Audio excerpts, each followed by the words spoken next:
the United States an exceptional country, the indispensable nation? Proponents of this idea claim the U.S. is a force for good in the world and has the right, even obligation, to act unilaterally when necessary. Critics charge American exceptionalism is dangerous to the U.S. and the world, as well as a cover for global domination and empire. To CrossTalk American Exceptionalism, I'm joined by Rodney Shakespeare in London. He is the co-founder of the Global Justice Movement. In Phoenix, we have David Merkel. He is a former Deputy Assistant Secretary of State. And in Moscow, we cross to Mark Sleboda. He is a senior lecturer and researcher at Moscow State University. All right, gentlemen, CrossTalk rules in effect. That means you can jump in anytime you want, and I encourage it. Rodney, if I can go to you first in London, do you like the term American exceptionalism? And is it a good thing or a bad thing? Well, it's an accurate term. The USA is egregiously exceptional. It spends 40% of the world arms budget, and with the undeclared spending, it's nearly 50%. If you take a year, say 1950, it's been involved in war for every single year. And in the undeclared wars, it does the assassinations and the torturing in favor of fascist regimes in South America. It's got a program of future wars against any independent Islamic state. It says all options are on the table, which means it will use atomic weapons against countries which have no atomic weapons. It supports the endless expansion of the Zionist entity into the lands of others. It spews poison like Israel spews phosphorus. The USA spews depleted uranium. It's the lull in the napalm and the Agent Orange. And it claims to support democracy, and yet all the time it supports the gas chokers, the throat slitters and the head choppers. For heaven's sake, it supports Saudi Arabia and the killer Khalifa in Bahrain. Rodney, I think you made your point. You made your point very clearly, by the way. David Merkel in Phoenix, please respond. Do you like the term American exceptionalism, and isn't it something good or bad for the world? Well, I think our panelist, Mr. Shakespeare, I don't know whether that was to be a comedy or a farce, but I don't think that characterizes the United States' role in the world. I do think the United States has been a force for good. I think that it has played a part in expanding freedom globally. That's not to say that the United States always gets its way. That's not to say that the United States should bully other countries. But when joined together with other nations to advance its principles, I think that the United States is an exceptional country, and I think that anybody would feel that their own country a sense of pride, and I certainly feel that. Now, recently, with the Obama administration, I think President Obama himself questions American exceptionalism, but he does not question Obama exceptionalism. So when he drew a red line in Syria, that was a different game, and I think that's how we got into the situation we're in today. Okay, Mark, American exceptionalism, is it a good thing or a bad thing for the world? Because it certainly exists. Well, it certainly exists, Peter. But I think one of the most interesting factors of the idea of American exceptionalism is how very unexceptional this ideology is. Every imperial power, every great power in the world has conceived of themselves and their use of power on the world stage in moralizing terms as exceptional. Yes. Whether we're talking about the Roman Empire, the British Empire, the French colonial empire, the Soviet Union, or the United States from the Cold War on to today. Every imperial power seeks to create a mythology of itself as a uniquely virtuous actor on the world stage. And we can see a bit of a disconnect between the way the rest of the world views this power, as characterized by our first guest in London, and the quite opposite view that many Americans have of their own country and its role in the world. Okay, David, would you like to reply to that? Because a lot of people say that it is a cover, American exceptionalism is a cover for American dominion or imperialism, as some people would put it. I mean, There's something to that, is it, or not? No, I think. Okay, go ahead. Well, and look, I don't think you can see anything in U.S. foreign policy and suggest that it looks at all like Cecil Rhodes. Well, a lot of people would say, if I go to Rodney, is that the United States makes the world unstable in its unilateral actions around the world, just the opposite. Well, we're only about 2 weeks ago from the American attempt to set off a Third World War. Fortunately, there was a bit of backbone coming from Russia. Could I go into the domestic situation Please, in the go USA? Ahead. Go ahead. The true unemployment there is 23%. That's John Williams' shadow stats. And it's double that for young people. There's 50 million people on food stamps. The real incomes of the middle classes have gone backwards for 25 years. And we are told that America is the exemplar of the free market. It isn't. It's now it's a fascist society. The government has bought 2 billion dum-dum bullets, which are exploding bullets, to fire at its own people.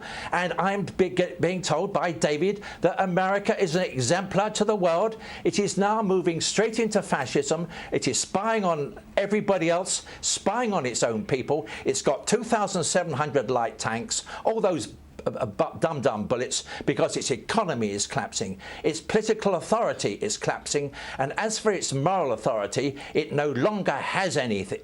Right the way throughout the world now, it is either laughed at or despised. Mark, let's stay with the domestic issue here. It's because Congress wouldn't back Obama on Syria, and we saw the same thing happen in London with the House of Commons. Do you think that in the United States there's this feeling that American exceptionalism isn't good for America because they're not backing American foreign policy, specifically on Syria? I think we see a distinct difference in the concept of American exceptionalism as is conceived by the general public, in which, like the early President Obama, completely different from the current President Obama, said that he believes America is an exceptional nation, much as the Brits regard Britain as exceptional and the Greeks regard Greek civilization as exceptional. But we've seen, particularly with Syria, although in prior conflicts as well, we've seen a disconnect with the way what you could call the foreign policy elite circles, the journalistic classes, the elite classes of the United States view the term American exceptionalism. And this is what Putin was addressing in his editorial for the New York Times. This is an idea of American exceptionalism where whatever domestic qualities the United States has, its particular political ideology creates this uniquely virtuous just cause to reorder the world along its own image, or at least within its own interests. This is extremely costly to the United States in terms of its economy. With the wars of the last decade have perhaps cost the United States more than $10 trillion. And when we speak of the United States, we're talking, of course, the United States taxpayers and the simply enormous national debt, state debt, city debt that the United States has built up in the process.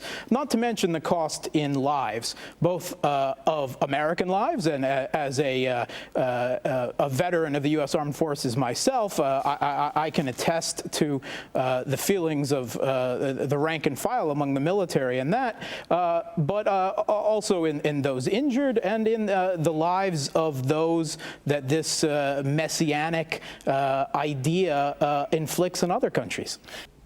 David, arrogance, I mean, that gets it to the point in a lot of ways. I mean, go back to Iraq. I mean, always going back to Iraq here, and this is what's really rattled the image of the United States for many, many people in the world. I mean, there are plenty of people in the world that have always hated America. I accept that, okay? But Iraq, people focus in on. Can the United States recover from that? Because it seems like there's no change of behavior until we got to Syria. Sure, I think. Look, I think that looking at the Iraq War In hindsight, there's a lot to be said in a positive nature and a negative nature. But looking at the Middle East today, you can definitely say that the Middle East is far less stable, that the Arab Spring has turned into a Islamic winter, and there's a lot of issues there that affect a great number of people. I don't think that the United States, if we were sitting on the sideline, would be looked at by its critics any less arrogant, to use Mr. Shakespeare's word, than if we were fully engaged. My point is that the United States has a history of engaging, not mistake-free, but engaging in the world as a very positive force, expanding freedom and democracy, following brave people in the different countries. Okay. In Saudi Arabia, well, Saudi Arabia is a perfect example. Saudi Arabia is a perfect example. Any country advances their interests, that's fine. The United States advances its interests, has relations with Saudi Arabia, that's a problem. So your dichotomy is either they're an ideal country or we don't have relations with them. Well, that puts us very much out of the international community. That is a very negative aspect on stabilizing. And if you look at Saudi Arabia again, the United States has a very workable relationship with Saudi Arabia. Saudi Arabia plays an important role in the global leadership picture. But to be fair here, no, gentlemen, let me stay with David here. The need for greater freedom and democracy in Saudi Arabia. Come on, but it's right. But David, if you're sending jihadists from Saudi Arabia into Syria, is that promoting democracy? America's ally? Come on. No, and we're not. No, and we're not. Okay, Mark.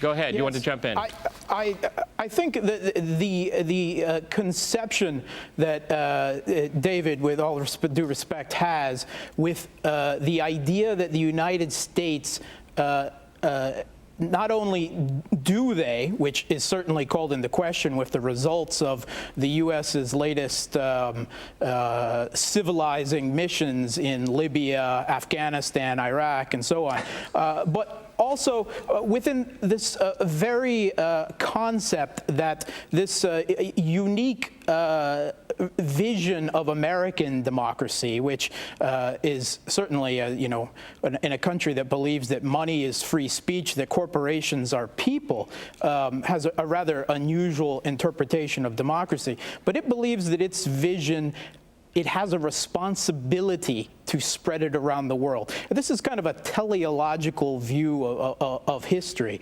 reminiscent actually of the Soviet Union and in its mission to communize the world. But what we see in the disconnect between what happened in what was called in the American media, the Western press, the Arab Spring, and the actual results is part of this, what I would characterize as an almost delusional reification of democracy, and the belief that by bringing this freedom and democracy specifically along American lines, regardless of the historical context, the ethnic divides, the religious tensions, that everything will be okay. And we've seen the results of this again and again. You're absolutely right, Mark. If I can go to Rodney, I mean, democracy was in Egypt. Now it's run by a military dictatorship again. Yes. And the USA has supported all the dictatorships from Morocco, Algeria, Libya, Tunisia, Egypt, Jordan, Saudi Arabia, Bahrain, and the Persian Gulf states. I mean, I don't want to hear anything from David. The USA could simply turn those countries into democracies by pulling out its support for those narrow, corrupt, tyrannical autocracies. I mean, really, that is the issue. The USA could be trading with democracies right the way through the Persian Gulf. And all we get from David at best is the USA is following its interests. Those interests do not include democracy for people. And I don't want to hear him use the word democracy again. No? Thank you very much. Okay, but it seems to me that the U.S. still continues want to determine facts on the ground in the Middle East here.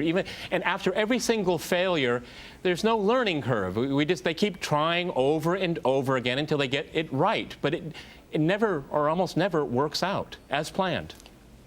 Yes, and I think you can see this. If it was simply a matter of the United States using its democracy, its supposed democracy and freedom, as a role model and acting simply as a best example that should be emulated to the world, I don't think anyone has a real problem with this. They may not choose to follow it, but no one has a problem with this. It is precisely the forcing that is the issue. And we always see that this forcing of democracy only and always comes in alignment with U.S. geopolitical interests.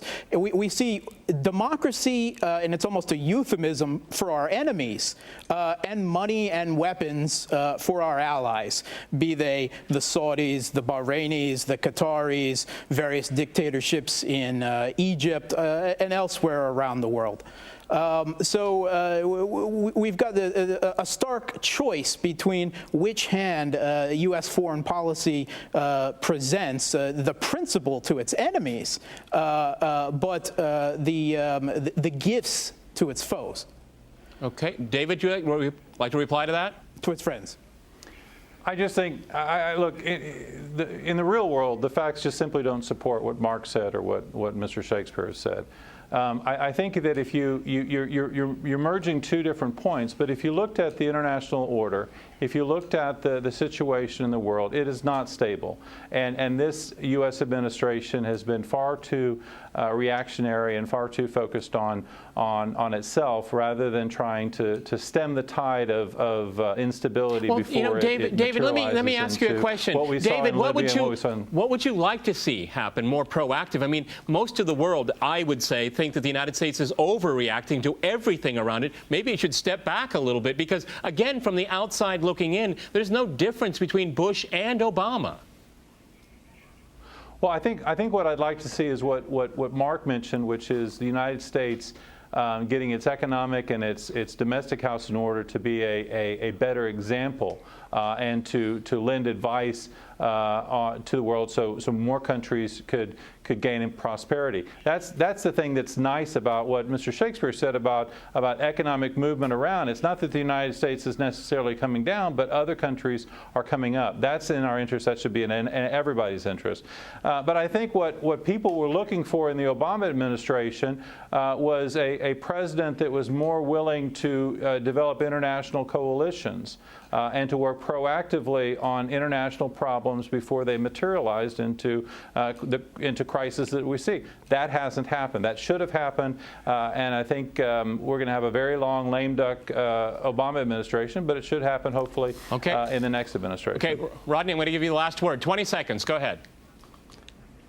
David mentioned Iran. The UK and the USA overthrew democracy in Iran in 1953, and over the years 1980 to 88, we gave the chemicals for Saddam Hussein to use poison gas on the Iranians. That is the sort of thing you get from American exceptionalism. Okay, an exceptional conversation, gentlemen. Thank you very much. Many thanks to my guests today in London, Phoenix, and in Moscow. And thanks to our viewers for watching us here at RT. See you next time, and remember, CrossTalk rules.